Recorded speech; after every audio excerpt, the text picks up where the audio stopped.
नमरूद एक बहुत ताकतवर और घमंडी बादशाह था जो हजरत इब्राहिम अलैहिस्सलाम के जमाने में हुकूमत करता था। कहा जाता है कि उसकी हुकूमत बहुत बड़ी थी और लोग उससे बहुत डरते थे। धीरे धीरे उसकी ताकत और घमंड इतना बढ़ गया कि उसने खुद को खुदा कहना शुरू कर दिया और लोगों को मजबूर किया कि उसकी इबादत करें। लोग उसके डर की वजह से उसकी बात मान लेते थे, लेकिन कुछ लोग ऐसे भी थे जो सच्चाई की तलाश में थे। उसी दौर में हजरत इब्राहिम अलैहिस्सलाम अल्लाह का पैगाम लेकर लोगों के पास आए।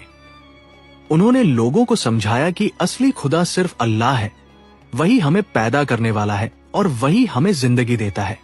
ये बात जब लोगों तक पहुंची तो कुछ लोगों ने इस पर सोच विचार करना शुरू कर दिया, लेकिन जब ये खबर नमरूद तक पहुंची तो वो बहुत गुस्से में आ गया। उसने हजरत इब्राहिम अलैहिस्सलाम को अपने दरबार में बुलाया और उनसे बहस की। नमरूद ने घमंड से कहा कि वह भी जान दे सकता है और जान ले सकता है। तब हजरत इब्राहिम अलैहिस्सलाम ने फरमाया कि अल्लाह सूरज को पूरब से निकालता है, अगर तुम खुद को खुदा कहते हो तो सूरज को पश्चिम से निकाल कर दिखाओ। ये सुनकर नमरूद चुप हो गया, क्योंकि उसके पास इसका कोई जवाब नहीं था। लेकिन अपने घमंड और हट की वजह से उसने सच्चाई को मानने के बजाय हजरत इब्राहिम अलैहिस्सलाम को सजा देने का फैसला किया। उसने अपने लोगों को हुक्म दिया कि बहुत बड़ी आग तैयार की जाए। लोगों ने कई दिनों तक लकड़ियां इकट्ठी की और इतनी बड़ी आग जलाई कि उसकी लपटें आसमान तक दिखाई देती थी। फिर उन्होंने हजरत इब्राहिम अलैहिस्सलाम को उस आग में फेंकने का इंतजाम किया।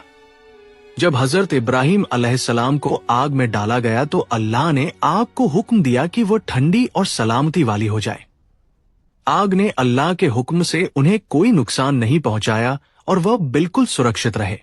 ये देखकर बहुत से लोग हैरान हो गए और समझ गए कि हकीकत में अल्लाह ही सबसे बड़ी ताकत है। लेकिन नमरूद फिर भी अपने घमंड से बाज नहीं आया। कहा जाता है कि आखिरकार अल्लाह ने नमरूद को एक बहुत छोटे से मच्छर के जरिए सबक सिखाया। वो मच्छर उसके नाक या कान के रास्ते उसके दिमाग में चला गया और उसे बहुत तकलीफ देने लगा। नमरूद दर्द से परेशान हो गया और अपने सिर पर बार बार मारता रहता था ताकि उसे राहत मिल सके, लेकिन उसे आराम नहीं मिला। आखिरकार उसी तकलीफ में उसकी मौत हो गई। इस तरह एक बहुत बड़ा और ताकतवर बादशाह एक बहुत छोटे से मखलूक के जरिए खत्म हो गया। इस कहानी से यह सबक मिलता है कि घमंड और जुल्म का अंजाम हमेशा बुरा होता है और असली ताकत सिर्फ अल्लाह के पास है।